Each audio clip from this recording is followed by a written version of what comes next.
mayga butul onunla ortaya yaptı. Evde kuvara. O çabına bir harsını bir üyübü teriye tuğlu diye. Bunu uyutulan diye ıslahı diye bu da kanyarı takıda. Tanrı'da olandan olur. Onu ince bir kayamaz. Onun bugün iki bilgi işçiler bütün şertte kiyelidir. Üstü ulkadırdır. Bilge, tamka, cılga, ıya, onuhu, tölkü.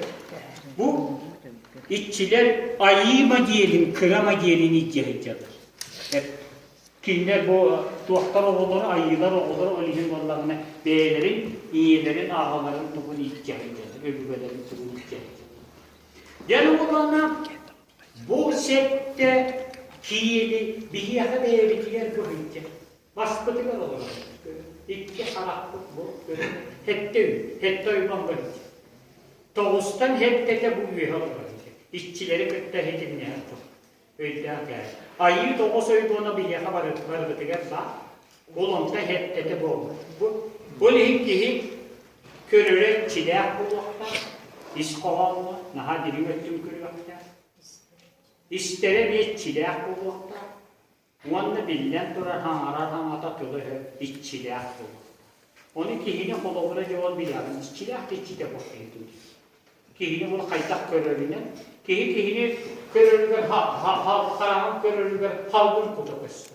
Bunlarda yine hanağın kuka bütünde cemke bayıldık kıstı. Kanna iterdik yani. Kanna bayıldık kuka. Anı bollağına dedi hep kuduk tugayı bidi. Bunu sürgüden yol da karanlıktan kıstı. İstere bollağına dedi tuhafka bayıldık ister. Töğrete etehiyne bu ortada. Kihi, hangatın kihi bütünlüğü etine istiyakta. Bir yer oldu bu iki ayağını horoga kayan kitap var. Köksünen heveyi, kihi sürelinden gidere gelince istiği görüntüler eder.